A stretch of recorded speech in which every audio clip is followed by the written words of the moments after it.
अब तक हमने फूड, फास्टिंग, मूवमेंट और स्ट्रेस को समझा, लेकिन अगर आप ध्यान से देखें तो ये सब चीजें डिसीजन के बाद आती हैं। सवाल ये है कि डिसीजन आता कहां से? आप क्या खाएंगे, कब खाएंगे, कितना खाएंगे और प्रेशर के टाइम क्या चूज करेंगे, ये सब कॉन्शियस माइंड डिसाइड नहीं करता। ये डिसीजन ज्यादातर सबकॉन्शियस से आता है, और जब तक सबकॉन्शियस सेम रहेगा तब तक डिजीज का पैटर्न भी सेम रहेगा। इसलिए आज का एपिसोड है माइंड रिवायरिंग और कॉन्शियसनेस शिफ्ट। मैं आपको एक सिंपल एग्जांपल देता हूं। आपने कितनी बार ये बोला है कि डॉक्टर मुझे पता है कि ये खाना गलत है, फिर भी हाथ चला जाता है। इस लाइन में सब कुछ छुपा है। पता कॉन्शियस माइंड को होता है, लेकिन हाथ सबकॉन्शियस चलाता है। डायबिटीज में ये बहुत कॉमन होता है। शुगर, चाय, ब्रेड, नमकीन, इमोशनल ईटिंग, ये एडिक्शन नहीं लगते, लेकिन ये कंडीशंस लूप होते हैं। बचपन से जो चीज कंफर्ट देती रही, वही चीज एडल्ट लाइफ में स्ट्रेस के टाइम ऑटोमेटिकली पिक हो जाती है। ये विल पावर का इशू नहीं होता, ये वायरिंग का इशू होता है।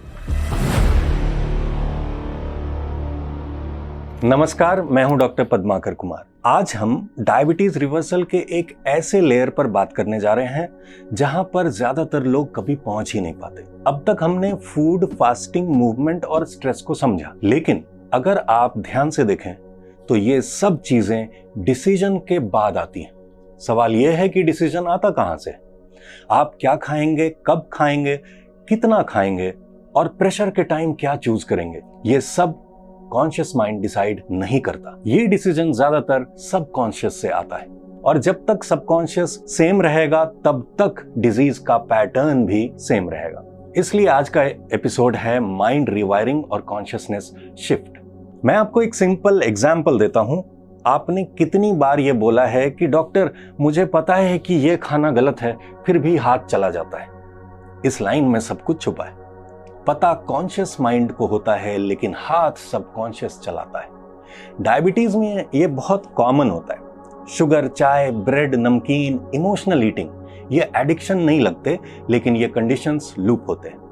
बचपन से जो चीज कंफर्ट देती रही, वही चीज एडल्ट लाइफ में स्ट्रेस के टाइम ऑटोमेटिकली पिक हो जाती है। ये विल पावर का इशू नहीं होता, ये वायरिंग का इशू होता है। रिसर्च ये दिखाती है कि मेजॉरिटी क्रेविंग्स का ओरिजिन चाइल्डहुड कंडीशनिंग में होता है, जब फूड को रिवॉर्ड, कंफर्ट या डिस्ट्रैक्शन के रूप में यूज किया गया। जब भी आप इमोशनली अनकंफर्टेबल होते हैं, ब्रेन वही पुराना प्रोग्राम चला देता है जहां से कभी सेफ्टी फील हुई थी। डायबिटीज में प्रॉब्लम ये होती है कि ये लूप्स डेली रिपीट होने लगते हैं। आप फास्टिंग भी कर रहे होते हैं, डाइट भी क्लीन होती है, लेकिन जैसे ही इमोशनल ट्रिगर आता है, माइंड ऑटोमेटिकली पुराने पैटर्न्स एक्टिवेट कर देता है। और फिर लोग बोलते हैं कि डॉक्टर मैं वीक हूं, और मैं हमेशा बोलता हूं कि ये वीकनेस नहीं, ऑटोमेशन है। अब यहां आइडेंटिटी का कॉन्सेप्ट आता है। जब तक आप अपने आप को डायबिटिक जो कंट्रोल कर रहा है इस रूप में देखेंगे, तब तक माइंड डिजीज को सेंट्रल रेफरेंस बना के रखता है। माइंड वही चीज प्रोटेक्ट करता है जिसको आप अपनी आइडेंटिटी मानते हैं। जब आप अपने आप को हीलिंग फेज में एक नॉर्मल बॉडी इस रूप में देखना शुरू करते हैं, तो माइंड के डिसीजंस धीरे धीरे शिफ्ट होने लगते हैं। ये इमेजिनेशन नहीं है, ये न्यूरोप्लास्टिसिटी का प्रिंसिपल है। ब्रेन वही पाथवे स्ट्रेंथन करता है जिनको आप बार बार एक्टिवेट करते हैं। इस एपिसोड का पहला मैसेज ये है कि डायबिटीज परमानेंट इसलिए नहीं होती क्योंकि बॉडी रिपेयर नहीं कर सकती। डायबिटीज परमानेंट इसलिए लगती है क्योंकि माइंड सेम पैटर्न रिपीट करता रहता है। अगर आपने माइंड को नया पैटर्न सिखा दिया तो बॉडी नेचुरली फॉलो करती है।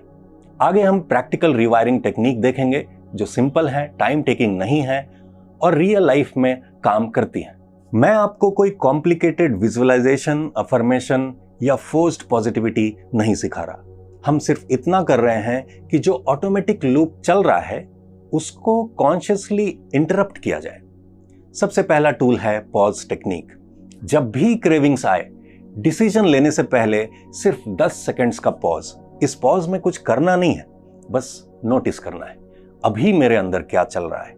ये पॉज सबकॉन्शियस और कॉन्शियस के बीच एक गैप क्रिएट करता है, और इसी गैप में चॉइस पॉसिबल होती है।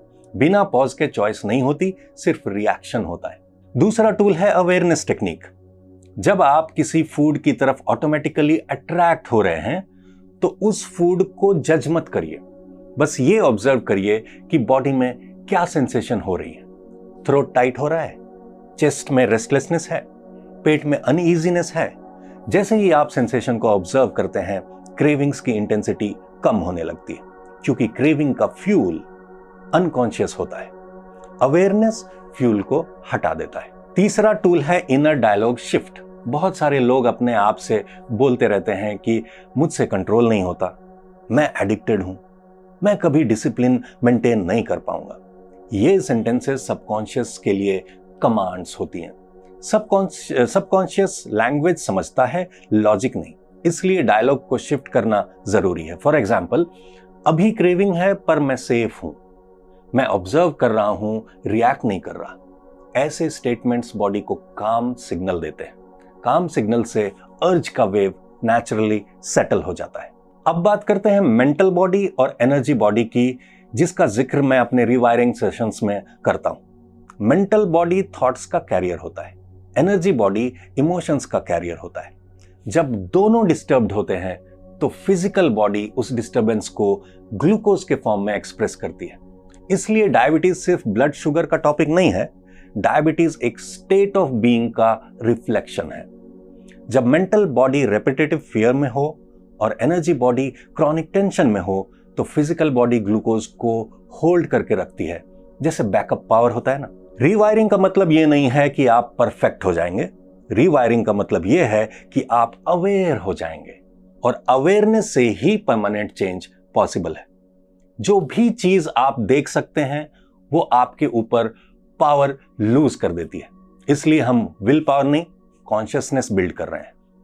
कॉन्शियसनेस बढ़ेगी तो क्रेविंग्स नेचुरली कम होंगी, चॉइसेस नेचुरली क्लीन होंगी और डायबिटीज का ग्रिप धीरे धीरे लूज होता जाएगा।